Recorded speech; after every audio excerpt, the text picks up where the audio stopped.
하실 말씀은 빌립보서 4장 1절에서 7절까지의 말씀입니다. 빌립보서 4장 1절에서 7절까지의 말씀은 말하자면 빌립보서의 이제 결론과 같은 말씀을 우리에게 해주고 있는데요.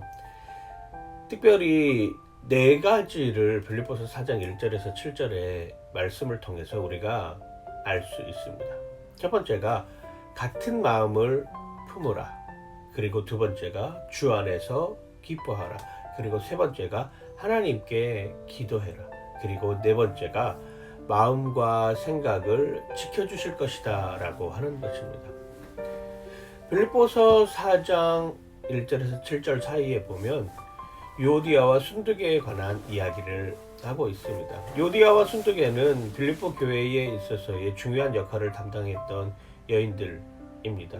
이들은 교회의 일을 통하여서 하나님께 영광 돌리는 삶을 살았던 사람입니다. 그런데 어떠한 이유에서든지 이 둘이 다툼이 생기고 분열이 생기기 시작을 하였습니다. 사실 그렇습니다. 교회가 분리되는 경우가 여러 가지가 많이 있는데 그 중에 하나가 관계의 단절이라고 하는 것이죠. 바울은 이렇게 관계가 단절된 유오디아와 순두계에게 권면하기 시작을 합니다. 뭐라고 권면하냐? 같은 마음을 품어라. 사실 같은 마음을 품는다라고 하는 것이 너무나도 힘들고 너무나도 어려운 일입니다. 내가 가진 생각이 다르고 그 사람이 가진 생각이 다르고 내가 하는 일의 방식이 다르고 그 사람이 하는 일의 방식이 다르다라고 하는 것을 하나로 같은 마음으로 만든다라고 하는 것은 너무나도 어렵다라고 하는 것이죠. 어떤 한 사람이 완전히 포기하든지 아니면은 어떤 한 사람이 완전히 그것에 대해서 등 돌리고 도망간다든지 하여야지 일이 진행되는 경우들을 많이 봅니다. 즉 같은 마음을 품으라 라고 하는 것은 어떤 한 사람이 다른 사람을 향해서 용서와 사랑의 마음을 가지고 그 사람을 그리스도의 사랑으로 넉넉하게 품어주어라 라고 하는 것이죠. 물론 거기에는 나의 희생이 들어갈 수도 있고 내가 손해보는 일이 생길 수도 있습니다. 그런데 그럼에도 불구하고 그 사람을 그리스도의 사랑으로 이해해 주기 위해서는 그런 손해와 희생까지도 다 품어야 된다라고 하는 것을 우리에게 보여주고 있는 것이죠. 두 번째로 이야기하는 것이 어떤 내용입니까? 주 안에서 기뻐하라 라고 하는 것이죠. 주 안에서 기뻐하라. 이것 또한 참 어렵고 힘든 일입니다. 왜? 나는 지금 상황이 기쁘지 않은데요. 나는 지금 상황이 너무나도 힘든데요. 내가 처한 여건은 도무지 내 힘으로는 아무것도 할 수 없는 그런 처지에 놓여져 있는데요. 어떻게 기뻐하라고 하는 것입니까? 어떻게 더 이상 나에게 이런 더욱 가혹한 모습의 짐을 지어주고 있는 것입니까? 기쁨이 없습니다. 즐거움이 없는데 기뻐하라라고 하는 것이죠. 사실 그렇습니다. 내 상황과 내 처지와 내 형편을 생각하면 기뻐할 수 있는 여지가 없습니다. 이것 가지고는 도저히 기뻐할 수 있는 삶을 살아갈 수 없습니다. 그런데 그것조차도 주님이 하셨습니다. 그것조차도 주님이 나를 이렇게 연단시키고 단련시키고 있습니다 라고 생각하는 그 순간 내가 그것을 통해서 간증의 삶을 사는 것입니다. 내가 그것을 통해서 감사의 삶을 살아내는 것이죠. 나에게 주어진 일이 주님께서 하셨습니다 라고 하는 고백의 시작으로 말미암아 나에게 주어진 일이 간증이 되고 나에게 주어진 일이 감사가 될 수 있다라고 하면 그것이 바로 주 안에서 기뻐한다라고 하는 것이죠. 그리고 사도 바울은 또 이렇게 이야기를 합니다. 빌립보서 4장 6절에서 7절까지의 말씀입니다. 아무것도 염려하지 말고 다만 모든 일에 기도와 간구로 너희 구할 것을 감사함으로 하나님께 아뢰라.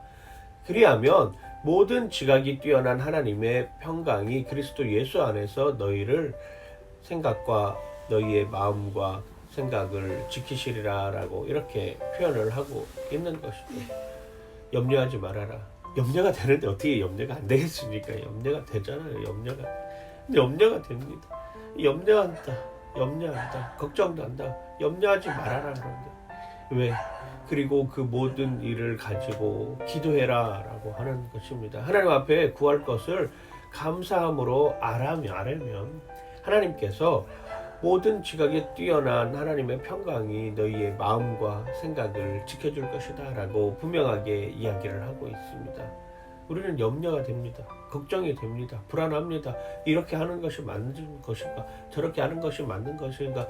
늘 선택의 순간에서 짜장면 먹을 것인지 짬뽕 먹을 것인지 고민하는 순간들이 계속 우리에게 다가옵니다. 그런데 그 순간에 하나님께 아뢰고 하나님께 도움의 손길을 구하고 하나님이 어떻게 하실 것인지를 기대하는 것, 이게 우리가 기도의 모습 아니겠습니까? 하나님이 어떻게 하실 것인가를 기대하고 바라고 그것을 위해서 정말로 준비하고 그것을 위해서 기도하고 그것을 위해서 하나님의 말씀 앞으로 다시금 돌아올 수 있다라고 하는 그 여정의 시작이 되면 우리는 염려 대신 기도로 바뀔 수 있다라고 하는 것이죠. 그 와중에 우리에게 하나님께서 주시는 가장 큰 복은 우리의 마음과 우리의 생각을 지켜주시고 그로 인해서 예수 그리스도의 평강이 내 안에 들어오게 함을 나타내길 수 있다라고 하는 것입니다. 이것이 우리의 기쁨입니다. 나에게 주어지는 환경은 내가 생각하는 뜻대로 내가 생각하는 방식대로 이루어지지 않을 수 있습니다. 그런데 그 순간에 하나님을 기대하는 것입니다.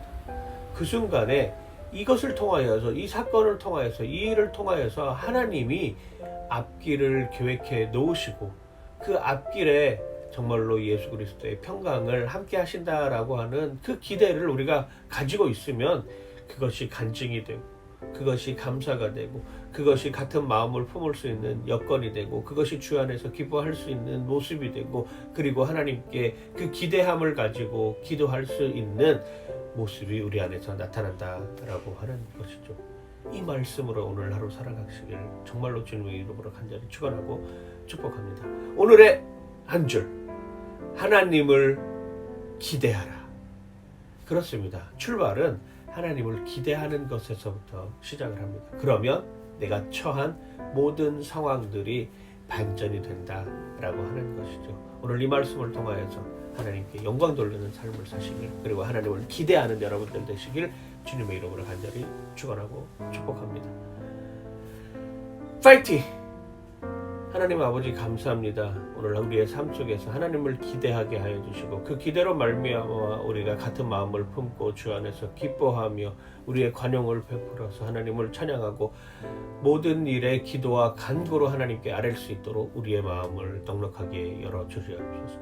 그때 하나님께서 우리에게 평강을 허락하여 주시고 그리스도의 마음으로 우리가 살아갈 수 있는 여건을 됨을 고백하며 오늘 하루의 삶 순간에 그리스도의 평강과 예수 그리스도의 사랑과 예수 그리스도의 능력이 함께하기에 부족함이 없도록 채워주시옵소서.